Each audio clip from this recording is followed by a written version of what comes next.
یہ رات خاموش نہیں تھی، سرحد کے دونوں طرف گولے کی آوازیں گونجتی رہی، لیکن آج دنیا جان گئی کہ پاکستان اب مزید برداشت نہیں کرے گا۔ افغان سرزمین سے دہشت گردی، اشتعال انگیزی اور حملے اب ان کا ایک ہی جواب ہے: فیصلہ کن کارروائی۔ گزشتہ رات یعنی ہفتے اور اتوار کی درمیانی شب پاکستان اور افغانستان کے درمیان سرحدی کشیدگی ایک بھرپور جھڑپ میں تبدیل ہو گئی۔ پاکستانی فوج کے شعبۂ تعلقات عامہ یعنی ISPR کے مطابق اس جھڑپ میں پاکستان کے 23 سیکورٹی اہلکار شہید ہوئے جبکہ 29 زخمی ہوئے، لیکن دوسری طرف دشمن کو کہیں زیادہ نقصان اٹھانا پڑا۔ 200 سے زائد طالبان اور ان سے منسلک شدت پسند مارے گئے جبکہ زخمیوں کی تعداد ان سے کہیں زیادہ بتائی جا رہی ہے۔ یہ کارروائی کسی ایک واقعے کا رد عمل نہیں بلکہ مسلسل حملوں کے بعد کی گئی تھی۔ پاکستانی انٹیلیجنس اداروں نے مصدقہ معلومات حاصل کی تھی کہ سرحد پار موجود شدت پسند گروہ پاکستانی علاقوں میں حملوں کی تیاری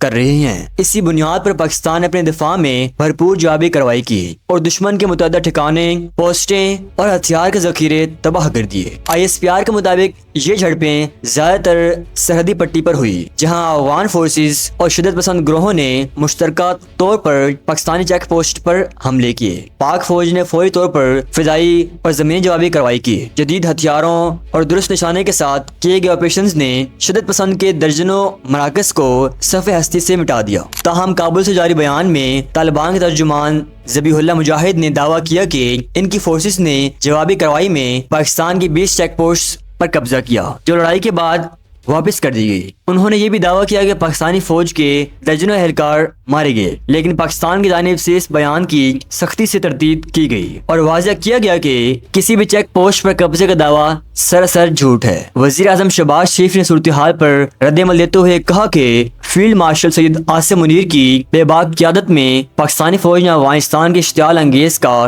منہ توڑ جواب دیا۔ دشمن کی متعدد پوسٹیں تباہ کی گئی اور انہیں پسپائی پر مجبور کر دیا گیا۔ انہوں نے مزید کہا کہ پاکستان کے دفاع پر کوئی سمجھوتا نہیں ہوگا۔ جو بھی ملک یا گروہ پاکستان کی سلامتی کے خلاف سازش کرے گا اسے نتائج بھگتنا ہوگا۔ افغان طالبان کے ترجمان نے الزام لگایا کہ پاکستانی فوج کا ایک حصہ افغانستان کی ترقی اور امن سے خوش نہیں، لیکن بیانیہ پاکستان نے مسترد کر دیا۔ پاکستان کی حکومت اور فوج نے ہمیشہ واضح موقف اختیار کیا ہے کہ ہم افغانستان کے امن و استحکام کے حامی ہیں، لیکن دہشت گردوں کو پناہ دینے اور ہماری سرحدوں پر حملے کرنے والوں کے خلاف ایک لمحے کی بھی نرمی نہیں برتی جائے گی۔ جھڑپوں کے بعد بلوچستان کے سرحدی شہر چمن میں باب دوستی کو آمد و رفت کے لیے بند کر دیا گیا۔ سرحدی علاقے میں ہائی الرٹ جاری ہے اور سیکورٹی ادارے کسی بھی ممکنہ رد عمل کے لیے تیار ہیں۔ مقامی آبادی کو محفوظ مقامات پر منتقل کر دیا گیا ہے جبکہ ریلیف ٹیمیں مسلسل متحرک ہیں۔ پاکستان اور افغانستان کے درمیان